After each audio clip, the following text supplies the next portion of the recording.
What is up, guys, and welcome back. Okay, this series and this video is all going to be about staying alive. I'm going to do videos for each level, giving you hints and strategies on how not to die. Now, the intensity of this trophy is beyond anything I've ever experienced. I think it's absolutely brilliant. It takes something like the most mundane thing you can do in your normal playthrough and now makes it life or death. And because it's mundane, it's something that you forget about. The entire time you're playing this game, you've got to keep reminding yourself that if you die, you fucked. So for instance, I'm going to show you, for starters, where I died after a good 4.5 hours of gameplay, and that changed everything. I thought I was being careful before, but afterwards I was being way more careful. So this is my second playthrough, or third technically. I came over here and this lamp was on. I had a gunfight over here recently, so it got broken. All I was doing is potting mutants over there to make it safer a bit later in the game. The next thing I knew, I was on fire. And then the next thing I knew, I was in a pile on the floor right down here. So I took a second and I was like, fuck. It took a good 2 minutes for it to settle in, to realize what I just lost. And there's no save points all the way back to the beginning, start to the level. I'm just staring at the screen blankly going, holy shit. So yes, something as small as a fucking lamp can end your play. Now it took me longer because I was being very thorough, searching for the toys and stuff like that. So on my third playthrough, I got through it in a couple of hours and being very, very careful. So what I'm going to do now is just give you some hints and strategies on how not to bestow death on yourself, like was so unfairly put onto me. So the QTEs. Now I would highly recommend changing this to hold in the options menu and not to mash, because yeah, if you forget to look at the screen, you think there's a cutscene, next thing you know you're dead. Just hold down square and it's sorted. Secondly, the TARFISH. Now TSAR I think it's called. This guy is brutal. So what you want to do, or not to do, is be chilling next to the river. He can jump out of the water at any time and end you in a second, which makes boating very, very difficult while you're doing this mode. And I'm going to get into that a little bit later. But this sucker, he can one-hit kill you, and everything that you've worked for is gone. As you'll see in a second, he looks like he's far away. I mean, he must be there. This obviously wasn't my playthrough, but you could see how far he can breach himself and come up onto the land. He demands our respect. Let's leave him to it. Pretty sure he's the channel Catfish. The next thing is, again, something so mundane, but descending stairs. Now, if you have to walk down these stairs at normal pace, you will end up flying, and there's a good chance you're going to go over that railing and end everything that you've done. And that's not going to be very ideal. I would just recommend crouching, just to be safe and sorry. Next up is running. Now, if you've played this game before, you probably know that you can damage yourself from walking off here. Running is lethal. Walking, you will just break your legs or something like that. But it can be very, very lethal. There's no point in running when you're not quite sure what's ahead of you. Rather don't. Because this is where I died on my second playthrough.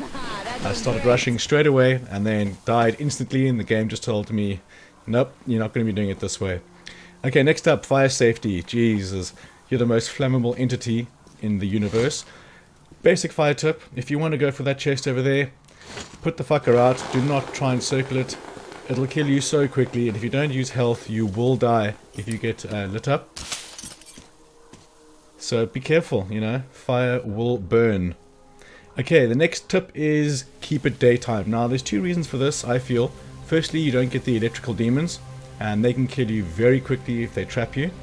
And secondly, I like to keep the enemies at a distance, so they cannot sneak up with me during the day, but at night they are able to do that.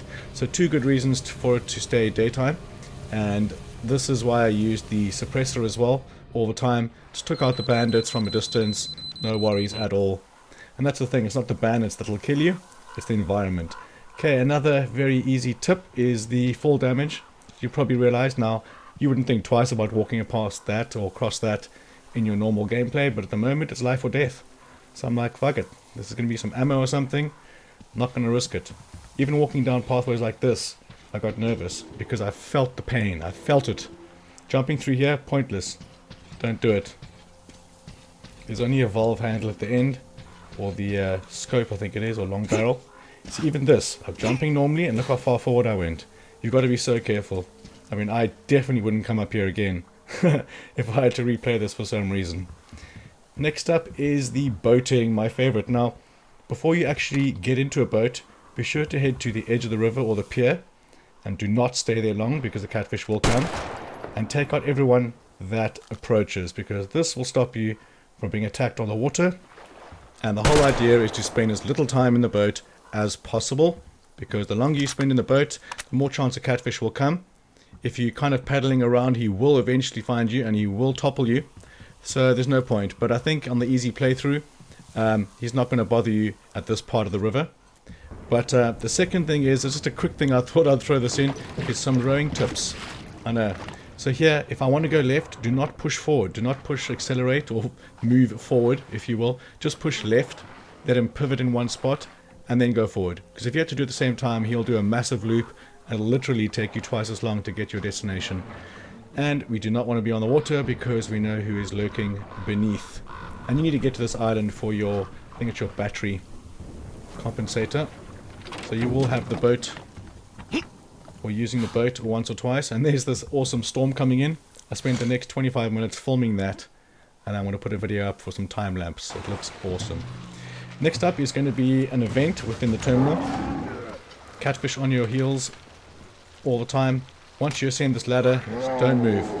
Just stay right there, because if you get affected by that hit, you will fall in the water and you will die. Just stay within the boundary, as you can see off that metal grate that you're on.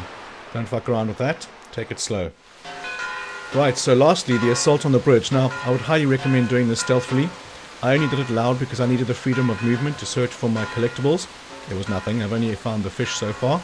It looks like a necklace, actually. I was more afraid of the fire, as you might expect, than I was of the enemies. Because once they shoot you, you know where they are. The door was right there. So I thought, fuck it, the fire's going out. But I would definitely try this stealthily and to get through this as quick as possible. So there we have it, guys. I really hope you found the video informative and it helps you to get past this, what I'm assuming is going to be an increasingly difficult trophy to achieve. I'm going to be doing the Yaman Tao next. So guys, I want to say thank you so much for watching, and I want to catch you on the next one.